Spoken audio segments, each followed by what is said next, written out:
Bonjour les amis, c'est encore moi, Prof du Web 31. C'est avec un réel plaisir que je vous retrouve à nouveau pour commencer cette nouvelle série de vidéos sur notre application Angular Spring Boot. Aujourd'hui, je vais pouvoir vous présenter ce qu'on avait déjà pu commencer à voir avec vous ensemble.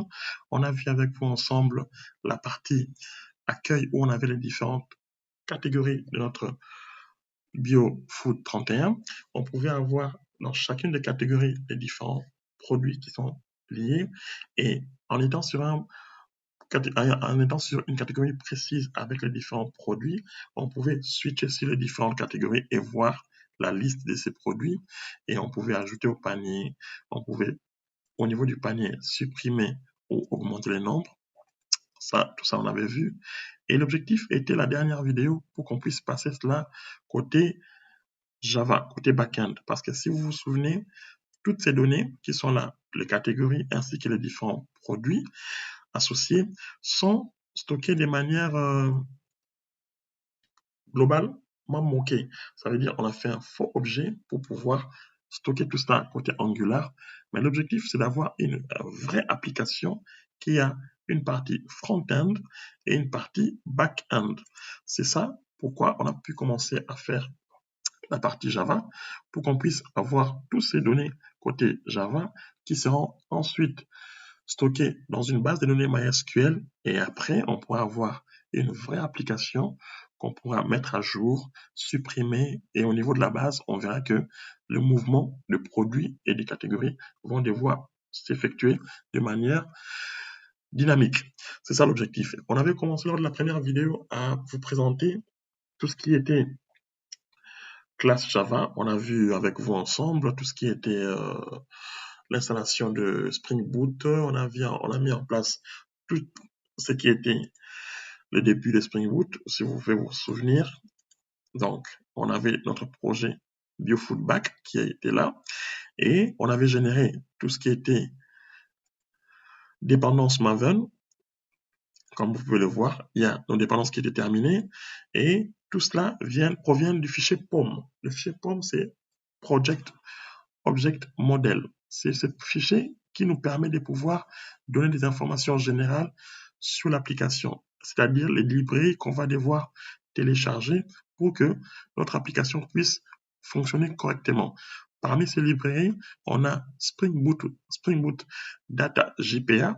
Cette partie va nous permettre de pouvoir apporter les librairies qui vont nous permettre de pouvoir faire la partie ORM. La partie ORM, ça veut dire Object Relationing Mapping. Le mapping modèle-objet. On aura des classes Java qu'on va développer qui seront transformées en table en base de données grâce à ces mécanismes d'ORM qui est géré par cette librairie Spring Boot Starter Data JPA. Donc, on aura Hibernate, c'est l'implémentation qui est choisie avec la norme JPA, on va créer des classes, on va faire des annotations @entity, on va faire des annotations @id, @entity pour dire que ce sera une classe, qui sera mappée en table, @id pour dire que non, la colonne ou le champ qui sera annoté @id sera l'id dans la table au niveau de la base de données. Donc tout ça, c'est cette librairie qui va nous permettre de pouvoir faire tout ça. La librairie Spring Boot Starter Web nous permettra de pouvoir avoir tous les éléments qui nous permettront de communiquer avec le front, c'est-à-dire la gestion des requêtes du client. Donc, ce sera là, on va devoir créer un contrôleur qui va devoir récupérer toutes les requêtes clients qui seront faites pour accéder à nos pages et ça atteindra ici.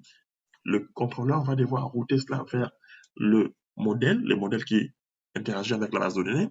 Le modèle va répondre au contrôleur et le contrôleur va devoir rendre les données au niveau du view qui va afficher le résultat. Et tout ça, c'est ici au niveau de Starter Web. On a une autre dépendance Spring Boot DevTool. Ça, c'est une dépendance qui nous permet de pouvoir, une fois qu'on fait une modification de notre classe, on ne sera pas obligé de pouvoir redémarrer l'application pour qu'elle puisse être prise en compte. Ça, j'ai oublié de vous dire, ici, au niveau de Spring Boot Starter Web, on a embarqué un serveur Tomcat qui sera embarqué et il peut être vu ici au niveau de dépendance.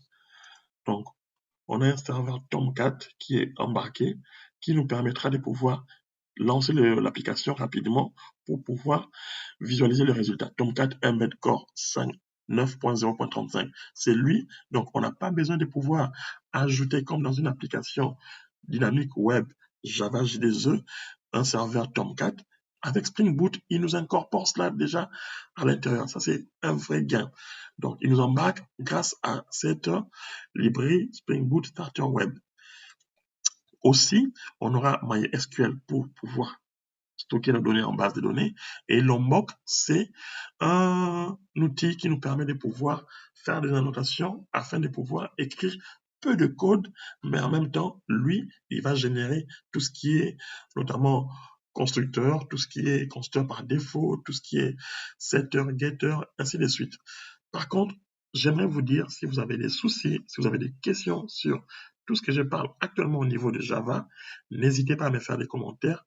Je me ferai un réel plaisir pour vous de faire une nouvelle vidéo vous expliquant tout ça, toute la syntaxe de Java, toutes les bases que vous devez avoir pour connaître le langage Java.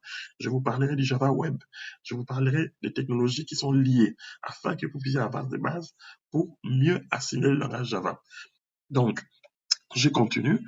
Pour cela, on va créer deux classes, comme je vous ai dit ici. On va créer, dans Spring Boot, on va créer 3 packages. C'est quoi un package? C'est juste un ensemble qui va regrouper toutes nos classes. On va créer 3 packages qui vont nous permettre de pouvoir travailler. Le premier, ce sera le package Entities. Entities, finished. Ensuite, ce sera le package Controller. Et le package repository. Repository, c'est lui qui va nous permettre de pouvoir communiquer avec la base de données. On le verra tout à l'heure. Repository. Voilà. Nos packages étant créés, vous vous souviendrez lors de la deuxième vidéo de cette série de vidéos sur Angular Spring Boot, application e-commerce chez BioFood 31, on avait mis en place tout ce qui est notre schéma, tout ce qui sera notre modèle de conception de données. Donc, c'est cette application que nous allons mettre en place qui contient des catégories de produits, des clients et des commandes clients, ainsi que des produits commandés. Je vous ai parlé du passage du modèle conceptuel de données vers le passage en classe Java. Je vous avais expliqué les différentes règles. Pour cela, je vous renvoie à la vidéo numéro 2 où on a largement expliqué cela. Si vous avez des questions, n'hésitez pas à poser au niveau de cette vidéo et je reviendrai vers vous pour vous expliquer en détail. Donc, ici, on a nos entités, catégories, produits, clients, commande client. On a une catégorie qui peut contenir un ou plusieurs produits. Un produit appartient à une et une seule catégorie. Un produit peut être commandé par un ou plusieurs commandes clients. Un commande client peut contenir un ou plusieurs produits. Un client peut passer 0 ou plusieurs commandes et une commande client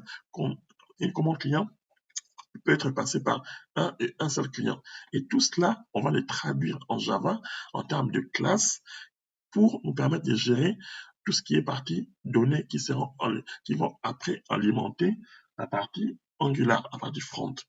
Donc, on va revenir ici et on va commencer par, première chose, coder nos entités. Pour cela, nous allons venir ici, entité. Je vais commencer par créer la catégorie, le produit, les clients, commande client et produit, commande client. Donc, je reviens sur Eclipse, qui est mon IDE, qui est l'environnement de développement intégré pour faire du Java. Je fais New, je vais faire une classe que je vais appeler catégorie. Donc, je fais Finish, j'ai ma première classe, je fais une deuxième classe, toujours en me basant sur mon modèle conceptuel de données. Donc, j'ai créé la classe catégorie, je vais créer la classe produit, je vais rajouter, ne vous inquiétez pas, les différentes propriété ou attribut. Je vais le faire de suite. Donc, on aura product pour produit. Ensuite, je vais devoir créer client, la classe client.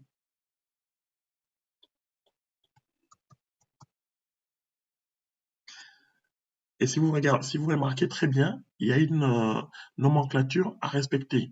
Le nom des classes commence toujours par une lettre majuscule. Voilà, catégorie, client, product. Vous voyez que mes noms de classe commencent par une lettre majuscule. Après le produit, j'ai commande client. Mon client, vous pouvez le voir ici. Hein. Le produit, j'ai la commande client. La classe commande client.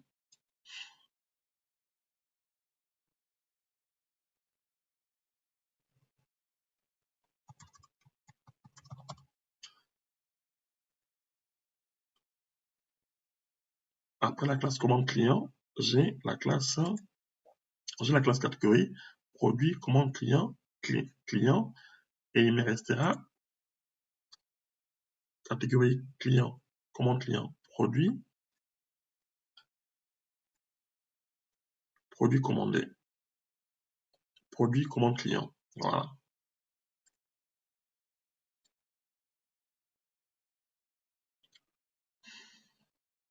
C'est une classe. Je pense, voilà, copier carrément.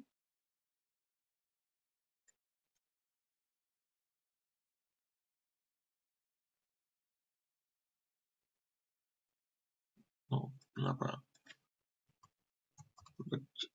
Commande client. Voilà. Attends, qu'est-ce qu'il a dit? Voilà, j'étais là. Classe. Voilà. Contact. Commande client. Voilà, j'ai toutes mes classes et du coup, je vais commencer à pouvoir les alimenter avec les différentes attributs. Je vais commencer avec la classe catégorie. Comme on voit, une catégorie peut avoir un ou plusieurs produits. Et un produit appartient à une et une seule catégorie. Du coup, dans la classe catégorie, j'aurai un ensemble de produits. Et dans la classe produit, j'aurai une catégorie. Et tout cela, on va les traduire avec Java, avec les différentes annotations que la norme JPA nous propose. On va les expliquer tout à l'heure.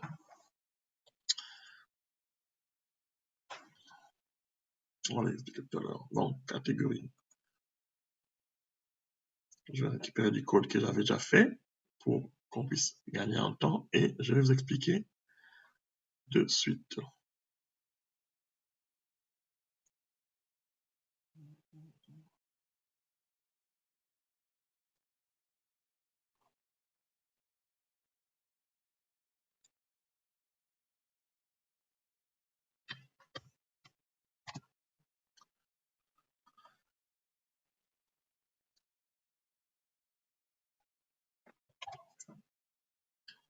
Donc, vous avez vu qu'il y a des imports automatiques qui ont été faits.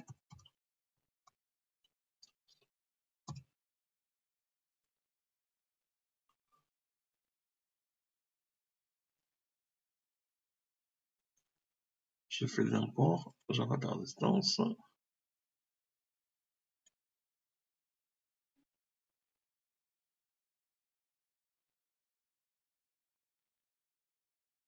Voilà, donc, tout est corrigé. Un peu d'explication fera pas du mal. Donc, vous avez vu que ma classe catégorie, j'ai fait une annotation at entity. Ça veut dire quoi at entity? At entity veut simplement dire que nous aurons affaire à une entité Java qui sera mappée côté base de données en table.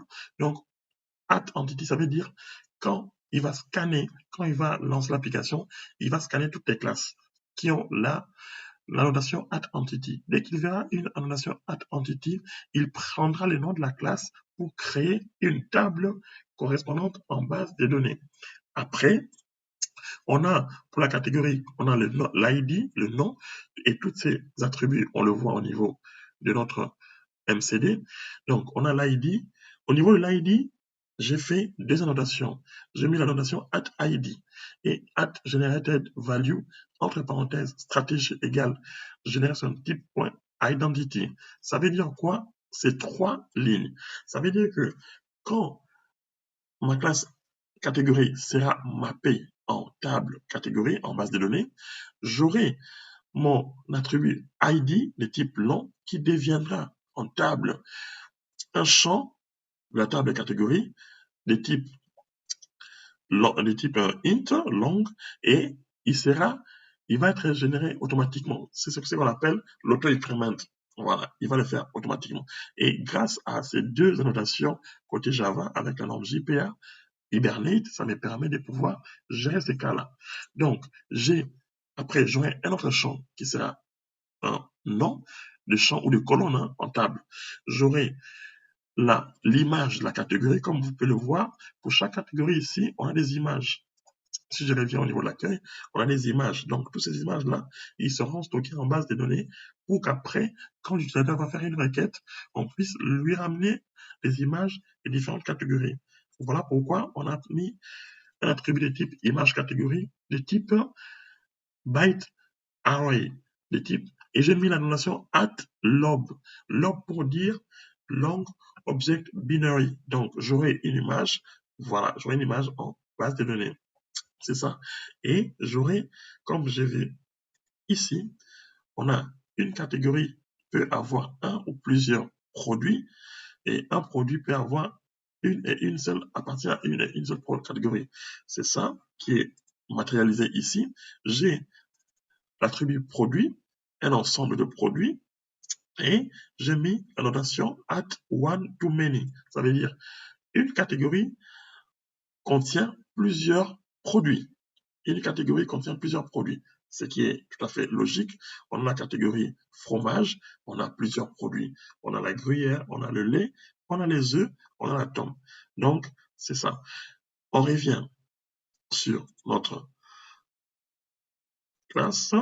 On a tout pratiquement comme attribut. Et après, ce que je vais faire, c'est simplement vous montrer ensuite. Après, je vous montre le... Voilà, donc on a tous les attributs qui sont mentionnés. On revient sur notre code. Donc, et après, ce sont les getters et les setters. J'ai le constructeur avec paramètres, deux paramètres, constructeur avec un paramètre. J'ai le getter, le setter pour produit, et ainsi de suite pour chaque attribut. J'ai tout ça. Donc, vous pouvez le voir ici. J'ai le constructeur sans paramètres, le constructeur avec paramètres, le constructeur avec deux paramètres et un seul paramètre, et les différents getters, les différents attributs, product, get product, set product, get ID, set ID, ainsi de suite. Donc, pour la classe catégorie, c'est bon. On va faire pour la classe product. Même système, on va prendre la classe product qui est déjà codée, on va recopier.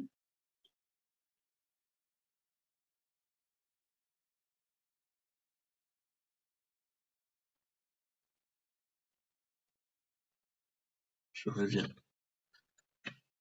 Déjà, je mets @entity. Comme je vous ai dit, @entity, ça permettra qu'on puisse mapper notre classe en table côté base de données. Et j'ai oublié les impléments sérialisables.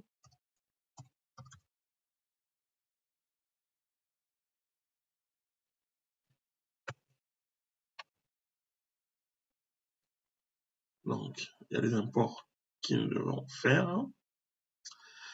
Du coup, on va faire comme tout à l'heure, on importe @id, on importe la date temporale, on va le voir. On importe la date, c'est Java SQL.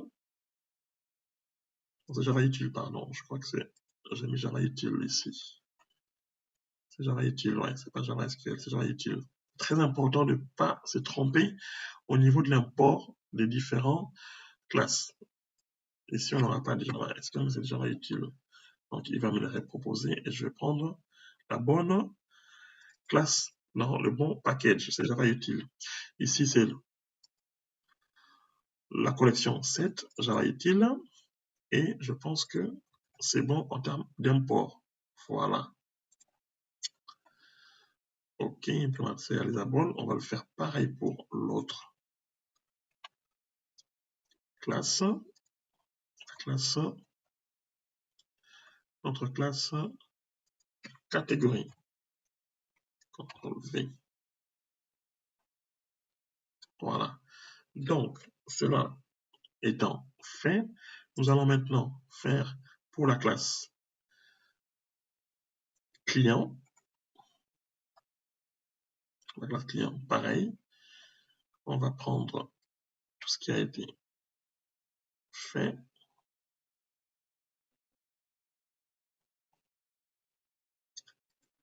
La classe client. Donc, on commence par add entity d'abord. Implement serializable. Implement serializable. Il y a des imports qui doivent être faits.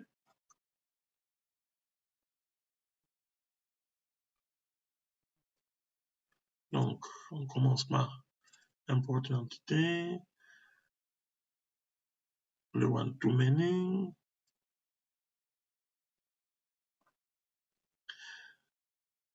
l'ID, comme je l'ai expliqué, c'est ça l'ID côté table client en base de données.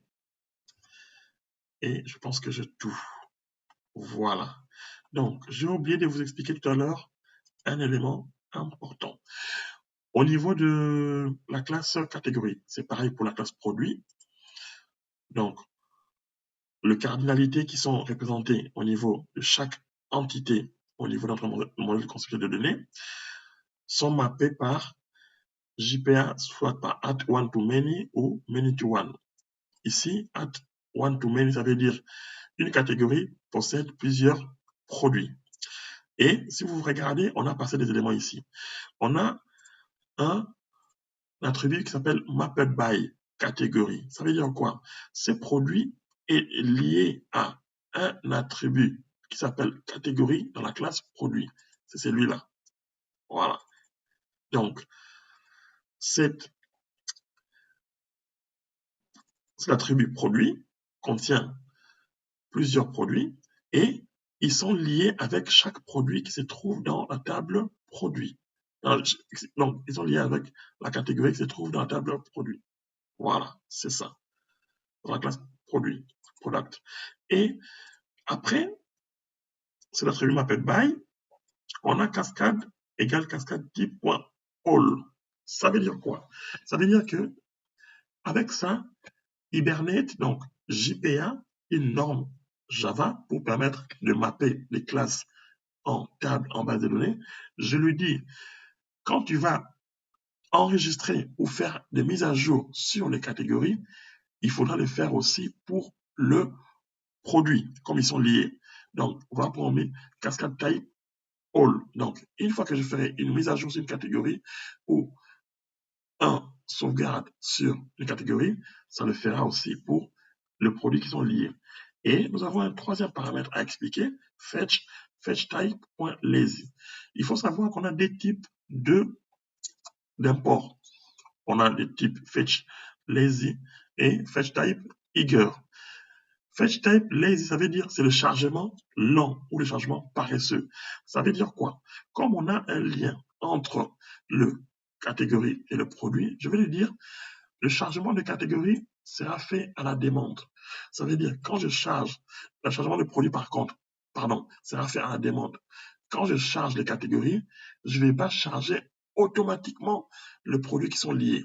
Ça nous permet de gérer tout ce qui est optimisation de requêtes parce que sinon ça fera lourd et on pourra avoir des problèmes d'optimisation et de lenteur dans l'application. Donc je lui dis quand tu me ramènes les catégories, ne me ramène pas le produit associé. Je le ferai autrement, je le ferai apparemment. Sinon, si on n'avait rien mis, par défaut, ça va être un eager. Ça veut dire, dès que je répartis les catégories, je répartis en même temps tout ce qui est lié, ça veut dire tous les produits qui sont concernés. Voilà un peu ce que ça veut dire cette ligne. Cette ligne, en gros, ça traduit cette relation catégorie, un N à produit. Et côté produit, pareil, on a un produit à une et une seule catégorie qu'on va voir là, dans produit, ça. Donc, pour un produit appartient à plusieurs catégories. Donc, un produit, donc, voilà. Many to one, one to many et many to one côté product. Voilà. C'était many to one. C'est pas one to many, c'est many to one ici. C'est many to one. Ça veut dire plusieurs produits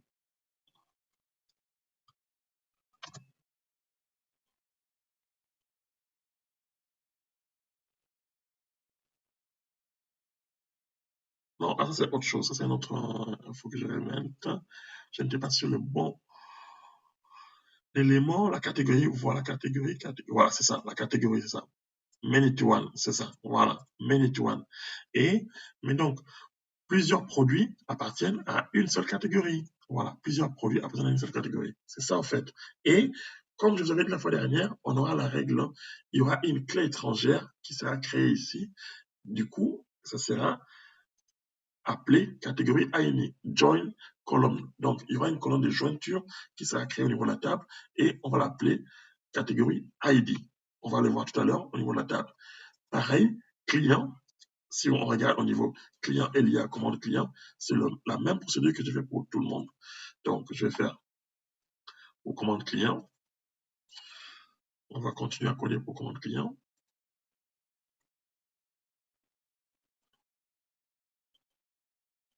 Donc, c'est la même stratégie à faire.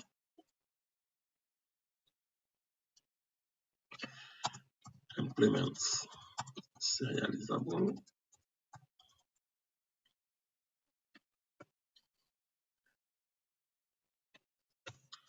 Add entity pour mapper en table, côté base de données. Et après, tout le code qui est lié. Donc, comme toujours, hein, Rebelot, je fais la même chose. Date, c'est Java utile, on ne se trompe plus. Et la collection, c'est fait. Voilà, commande client, c'est aussi résolu. Et là, nous avons si produit commande client, product commande client. Donc, on revient là.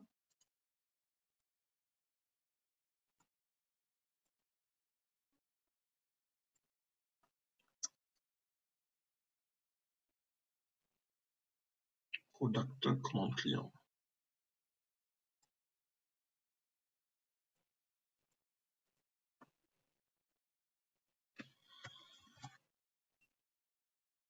Product commande client. Je vais faire les imports comme l'habitude. Hein. Entity pour le mapping objet relationnel côté base de données afin que ma classe devienne une table. Et le reste, c'est la même chose. Les mêmes règles comme dans notre classe. Maintenant, le cascade type all, vous connaissez, je vais vous expliquer. Donc, acte temporal, c'est juste une annotation que Hibernate nous propose avec JPA pour pouvoir gérer les dates. On va les voir plus en détail un peu plus loin. Voilà, donc là, j'ai tout ce qui est entité, c'est géré. Donc, on va faire maintenant tout ce qui est contrôleur, on va faire tout ce qui est repository, et pour ça, je vous propose de le voir dans la prochaine vidéo. Sur ce, je vous dis À bientôt et merci.